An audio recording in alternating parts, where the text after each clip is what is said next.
गड़बड़ है?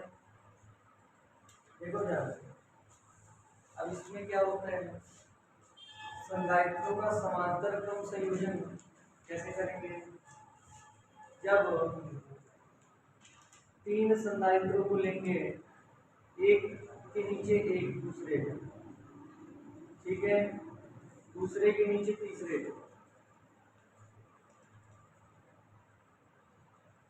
समझ में आया? ठीक है, कौन बना रहा है?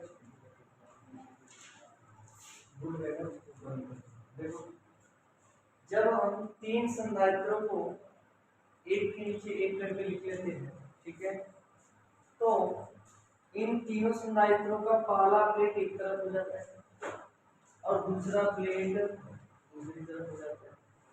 तो इन तीनों संधारित्रों के पहले प्लेट को एक बिंदु से जोड़ना है और दूसरे प्लेट को दूसरे बिंदु से जोड़ना है, ठीक है, यानी कि कुछ इस प्रकार है।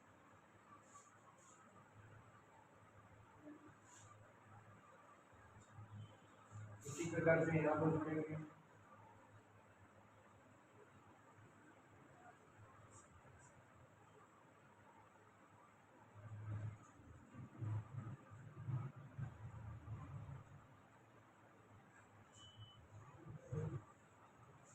ठीक है, इस प्रकार से और इन सीरों को ले जा करके किससे जुड़ेंगे भैया? बैटरी के प्लस और माइनस प्लस। समझ में आ गया? अब ध्यान दो, जैसे ही इसको जोड़ेंगे तो तुमको पता है कि पहला प्लेट सबका क्या हो जाएगा? प्लस सिरे से जुड़ा है तो क्या हो जाएगा? धनात्मक, ठीक है। लेकिन तीनों में जो आवेश का मान वो समान नहीं होगा। क्यों? क्योंकि यहाँ से जितना आवेश जाएगा, मान लेते हैं यहाँ से क्यू आवेश गया, तो ये आवेश इस तार इस लाइन पर बट जाएगा, एक इधर जाएगा इधर जाएगा इधर जाएगा, ठीक है। जैसे एक एग्जांपल समझाते हैं, ठीक है। एक ही पॉइंट से तीन तार गए हो, एक पंखे में गया हो, दूसरा बल्ब में गया हो और तीसरा हीटर में गया हो, तो सबसे ज्यादा कौन सा बिजली खपत करेगा? हीटर वाला। उसमें धारा का मान अधिक होगा। उसके बाद पंखे वाले का होगा, उसके बाद किसका होगा? बल्ब वाले। समझ में आ रहा है नहीं? ऐसे ही हमको फिक्स नहीं है कौन से में जाकर के जुड़ा है, बस तीनों अलग अलग संधारित्र हैं, तो इनके पहले प्लेट पर आवेश भी अलग अलग होगा, प्लस Q1 प्लस Q2 और प्लस Q3, यानी कि इसमें आवेश का मान समान नहीं होता है। ऐसे इधर भी जाएगा तो माइनस Q1 माइनस Q2, ठीक है, माइनस Q3। केवल इतना ही होता है कि एक ही संधारित्र के लिए आवेश परिमाण समान होता है आवेशों का। ये तो संधारित्र में होता ही नहीं। कोई भी संधारित्र लोगे जितना आवेश धनात्मक प्लेट पर होगा उतना ही ऋणात्मक प्लेट पर होगा। यही तो संधारित्र का नियम था, तो वही कंडीशन यहाँ पर फॉलो होगा। लेकिन समांतर क्रम में जब रहेगा तो इन तीनों प्लेटों के बीच में जो विभवांतर अलग अलग था, अब वो क्या हो जाएगा? समान, यानी कि इस प्लेट के बीच में विभवांतर भी होगा, दूसरे प्लेट संधारित्र के प्लेटों के बीच में विभवांतर भी होगा और तीसरे संधारित्र के प्लेटों के बीच में विभवांतर भी क्या होगा भैया? मतलब तीनों संधारित्रों में के प्लेटों के बीच में विभवांतर का मान क्या होगा? समान होगा। समझ में आया? लेकिन तीनों के धारिता संधारित्र अलग अलग होगा। कितना हो जाएगा? C1 इसका क्या जाएगा? बीच में लिख लेते हैं ना, C1 C2 C3। समझ में आया? अलग अलग संधारित्र अलग अलग होंगे, ठीक है। तो अब इस कंडीशन में हम परिपथ का तुल्य प्रतिरोध निकालेंगे, ठीक है। तुल्य धारिता निकालेंगे, धारिता का परिमाण निकालेंगे। तो मैंने बताया, यहाँ पर हम पहले नोट लिख लेते हैं, ठीक है। क्या है नोट? समांतर क्रम संयोजन में, ठीक है, प्रत्येक संधारित्र की प्लेटों के बीच का विभवांतर समान होता है, समान होता है। समझ में आया? इसी से तो अब हम क्या करेंगे, विभवांतर देखो समान हो गया ना, अगर विभवांतर समान हो गया तो विभवांतर को नहीं लेना है, और धारिता तुल्य धारिता तुमको निकालना ही है तो उसको भी नहीं लेंगे। तो बचा क्या, क्या बचा, आवेश। आवेश को लेकर हल कर सकते हैं, ठीक है। तो कुल आवेश कितना है, क्यू। तो लिखेंगे परिपथ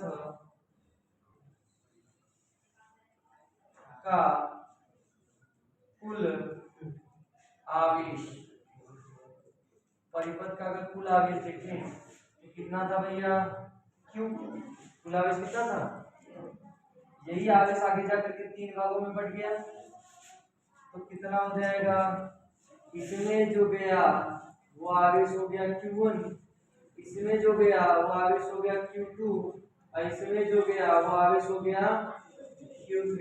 समझ में आ रहा है? तो कितना हो जाएगा, Q1 plus Q2 plus Q3। क्या ये समझ में आया?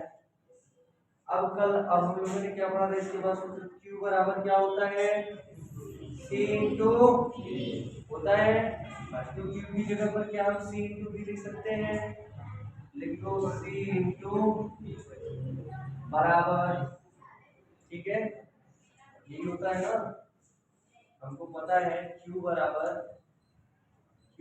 होता है C इंटू बी, इसी सूत्र से लगाएंगे, ठीक है। तो Q है, ठीक है, तो हम लिखेंगे C इंटू बी, लिख दिए। लेकिन अगर ये Q1 होता, क्या होता, तो यहाँ पर Q1 C1 V1 लिखना पड़ता, Q2 होता तो C2 V2 लिखना पड़ता। तो हम यहाँ पर लिख सकते हैं कि नहीं, इसकी जगह C1 into V1 plus Q2 की जगह पर क्या लिखेंगे, C2 इंटू V2 फिर प्लस Q3 की जगह पर कितना लिखेंगे, C3 इंटू, समझ में आया? अब नीचे देखो ध्यान से, समांतर क्रम संयोजन में प्रत्येक संधारित्र की प्लेटों के बीच का विभवांतर समान होता है। तो यहाँ पर C1 है, मतलब पहला संधारित्र है, तो इसके प्लेटों के बीच का विभवांतर कितना है, जबकि ये कितना होना चाहिए था, समान का मतलब V। अगर V1 लिखना सब में V1 लिखो, तो इससे अच्छा V लिखो। ऐसे यहाँ पर V2 है तो इसको हम क्या लिख सकते हैं, क्योंकि विभवांतर समान होना चाहिए, ऐसे इसको भी निकालना पड़ेगा क्योंकि विभवांतर समान होना चाहिए प्रत्येक प्लेट पर। अब देखो पहले संधारित्र की धारिता C1 थी, तो पहले C1 पर भी विभवांतर इतना ही हुआ, मतलब पहले संधारित्र पर विभवांतर, दूसरे संधारित्र पर विभवांतर और तीसरे संधारित्र पर विभवांतर समान हो गया, मतलब ये इसको फॉलो कर रहा है। तो अब हो गया ये समांतर क्रम संयोजन, ठीक है। अब आगे बढ़ते हैं, C इंटू V को ऐसे लिखो बराबर, देखो यहाँ पर प्लस है, प्लस के पहले एक होगा एक पद, प्लस के बाद एक होगा एक पद, और इस प्लस के बाद एक होगा एक पद, टोटल 1 2 3 पद है। तीनों में V है कि नहीं, कॉमन निकाल सकते हैं, निकाल लो कॉमन, तो क्या बचेगा भैया, C1 प्लस C2 प्लस, समझ में आया? अब V से V कैंसिल, इस समझ में आएगी ना, हम इधर देखा कि पहले बारे में कुछ कंफ्यूज है जरूर, तो ये तो ऊपर ध्यान दिया कि समझ में आई नहीं, समझ में आई? चाहो तो ये गुणे में इसको भाग में कर करके तब काट सकते हो, कोई दिक्कत नहीं, ठीक है। तो C बराबर यहाँ पर अगर लिखे तो क्या लिखेंगे, C1 plus C2 plus C1 plus C2 plus C3, समझ में आया? अब ये सूत्र किसके लिए है भैया, हाँ, अगर 3 संधारित्र, ठीक है, समांतर क्रम में जुड़े हो और उनका तुमको तुल्य धारिता निकालना हो तो इस फार्मूले की सहायता से आसानी से निकाल सकते, समझ में आया? तो ये समांतर क्रम संयोजन में जब तीन प्रतिरोध अथवा तीन संधारित्र समांतर क्रम में जुड़े हो तो तुल्य धारिता निकालने का फॉर्मूला ही। समझ में आ गया?